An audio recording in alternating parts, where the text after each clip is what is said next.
I'm so excited you guys came back to do some more notes with me today. Oh my gosh. I'm so honored.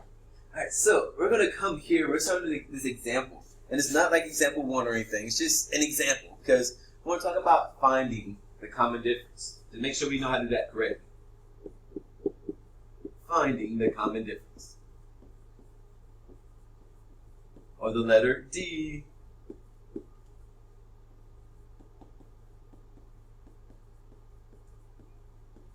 Remember, no perverted thoughts or anything of that sort. That's this. Alright, so with this, we have our sequence of 3, 2.5, 2, 1.5, 1.5, 0, negative 0.5, 1, and negative 1.5. Now with that, you can find the common difference by just looking at what's going on, and hopefully you can kind of see what's happening. You go from point 1 to point B, A1 to 2 and 3 and 4. But with this, we're going to label these things to make sure we understand, because this is going to come back later on.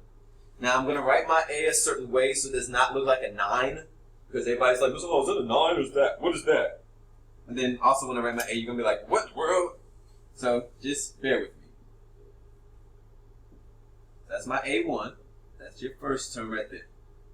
This is A2. Sorry. This is A2. This is A3. A4. A5. Oh, no, not all that, not all that. Just rewrite this over here. Oh, Jesus, help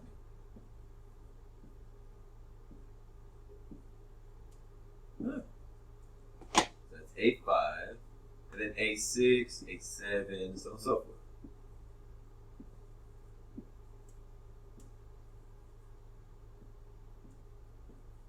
Alright, so on and so forth. And that's A9, A10.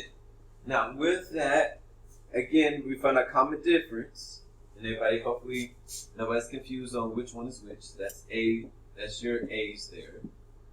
The comma, you know, is the thing that breaks it apart. And then so on and so forth. Alright, so for a common difference, the letter D, we said we're going to do A2 minus A1.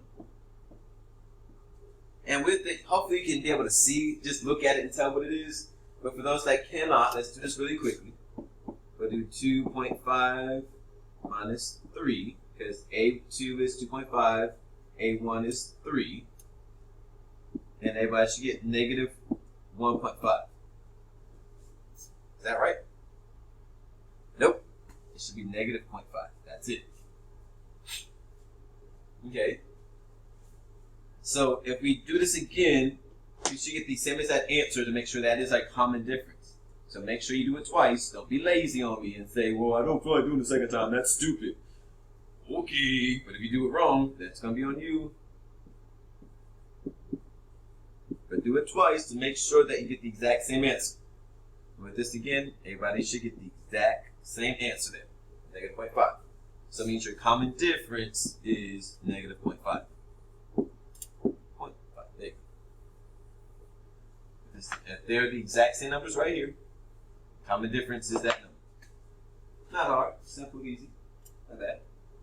Alright, so going into the last vocabulary word. So we have a lot of vocabulary words that come through this. Last vocabulary word for this section.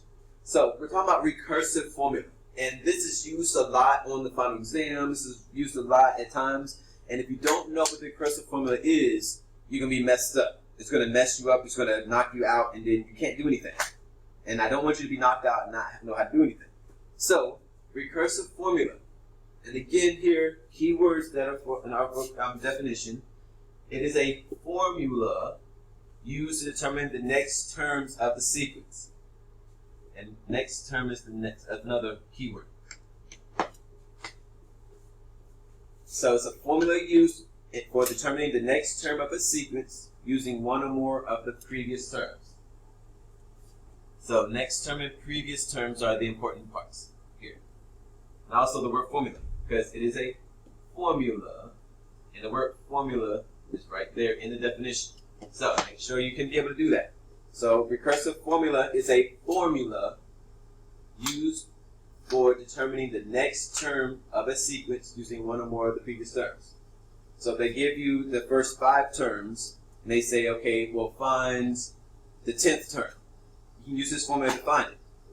Or they say you give you the first 5 terms and you need to find the 100th term. You can do this. You can use this formula to do that.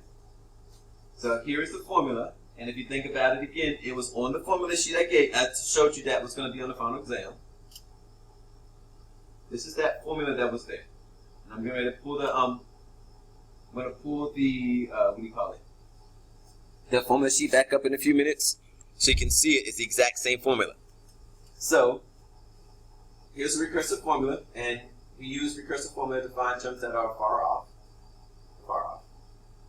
So the nth term of the arithmetic sequence is an equals a1 plus n minus 1 times t. Now with that, an just means that term that you're looking for. That's that last term or whatever term you're looking for. The 10th term, the 20th term, the 100th term. That's what n means, that number term. We're going to talk about that in 2 seconds. So write it down. That everybody has that. And we're going to take a look at each one of these pieces to make sure we understand what each one of those mean. Because if you don't understand what they mean, you're not going to be able to use the formula correctly, and therefore you're not going to do well on the final exam because you need to know how to do that.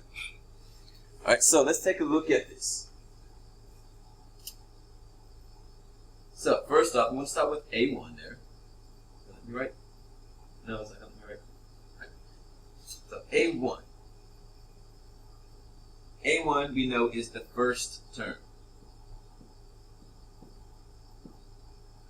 First term in the sequence.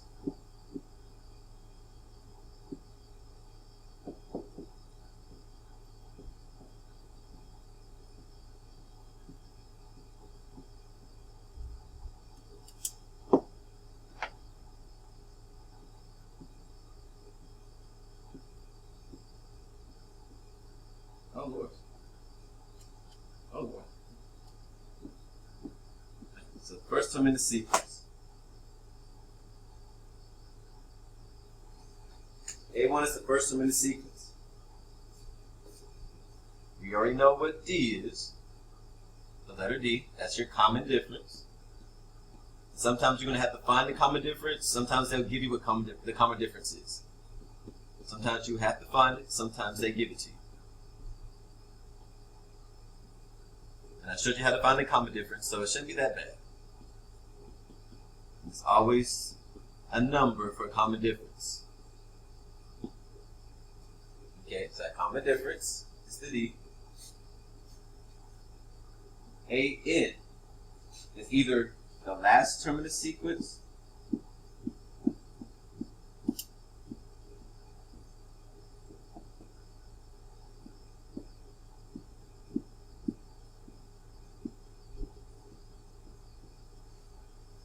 or it's the term you're looking for.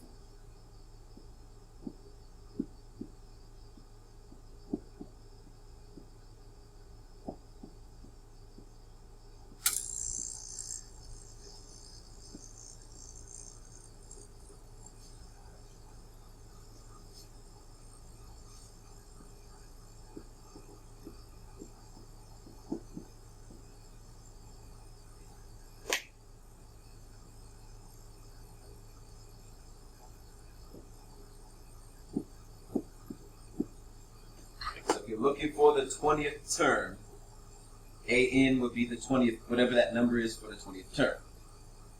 You're looking for the 10th term, AN is going to be that number in that 10th spot. So whatever that 10th spot is, whatever that number is, that's what's go there. Now, when it comes to N, this is the one that's kind of interesting.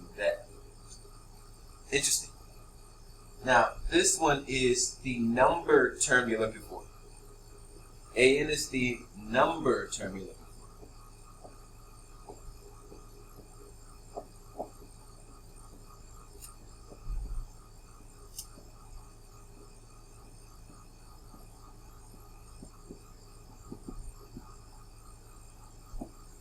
It is the number term.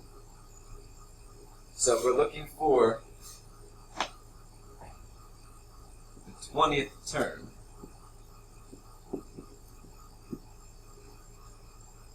N equals 20. If you're looking for the 100th term,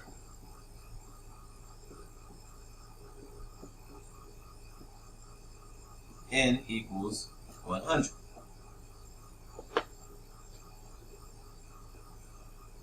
That's the formula. So A1 is the first term. D is the common difference. We already talked about that a few seconds ago. AN is the last term in the sequence or the term you're looking for.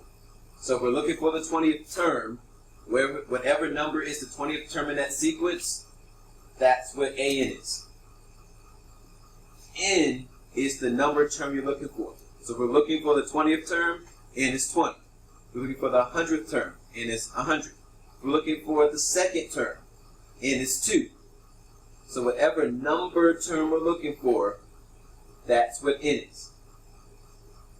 Then whatever is in that spot, in that 20th spot, in line, in that 20th spot, that's what AN is. AN is that 20th term in that sequence. Right. And so now let's go ahead and take a look at using this formula. That's going to be our next video, example 1.